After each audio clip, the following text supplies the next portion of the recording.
Bonjour et bienvenue dans cette vidéo où j'ai envie de vous parler communication. En effet, hier soir, je participais à un dîner avec une soixantaine de personnes et j'ai été témoin d'une scène où j'ai pu observer en fait deux comportements vraiment très positifs, très utiles en communication et qu'on ne retrouve pas nécessairement si fréquemment. Et donc c'est pour ça que j'ai vraiment envie de vous en parler dans cette vidéo et on se retrouve juste après le générique.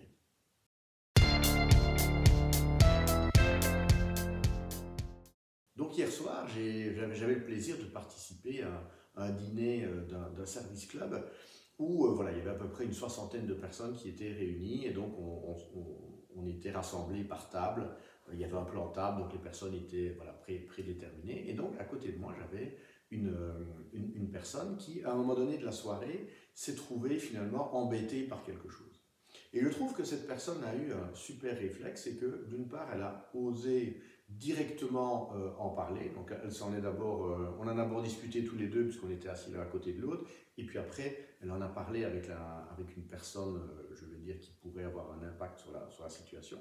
Donc, la première chose, c'est qu'elle voilà, elle a osé en parler parce qu'il y a tellement de problèmes de communication qui viennent de non-dits, de choses voilà, qu'on n'ose pas dire ou qu'on n'ose pas partager, alors que quand on le partage, ça ouvre tellement d'opportunités. Donc, elle a osé en parler.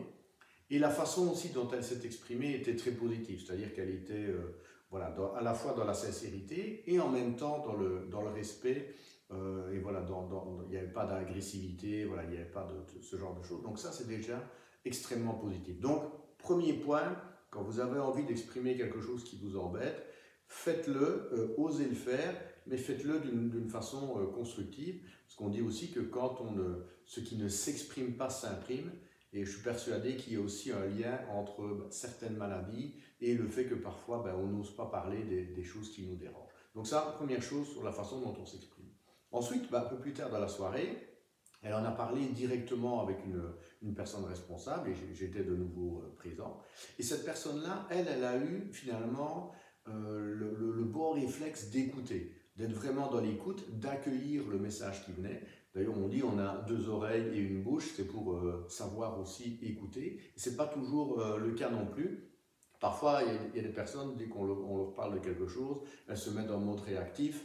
Il y a quelque part, elles se sentent jugées, donc elles relancent le saboteur du juge. J'en ai déjà parlé dans la vidéo sur le fitness mental.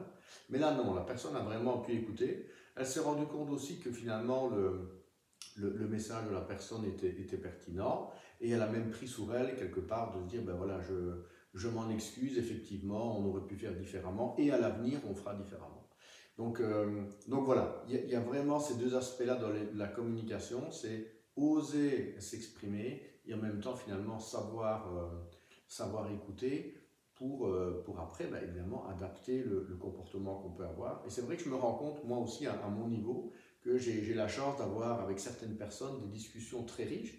Et parfois on partage, on n'est pas du même avis, mais le fait de pouvoir partager de manière constructive, ça ouvre des perspectives, ça fait penser à certaines choses, soit sur le moment même, ou parfois un petit peu avec un certain décalage, peut-être parce qu'on va entendre quelque chose d'autre ou on va voir quelque chose d'autre, et dans sa tête on va faire le lien avec ce qui a été discuté, et donc ça amène vraiment des prises de conscience et de nouveau des effets positifs à la fois sur le bien-être personnel, sur le bien-être de l'autre personne, mais aussi parfois sur la performance, puisque comme vous le savez si vous êtes sur cette chaîne, voilà, moi c'est vraiment les deux aspects qui m'animent, le bien-être et la performance au travers du coaching et du biohacking. Donc voilà, si vous avez d'autres astuces de communication, n'hésitez pas à les partager en commentaire, j'y répondrai avec grand plaisir. Alors prenez soin de vous et à bientôt pour une autre vidéo.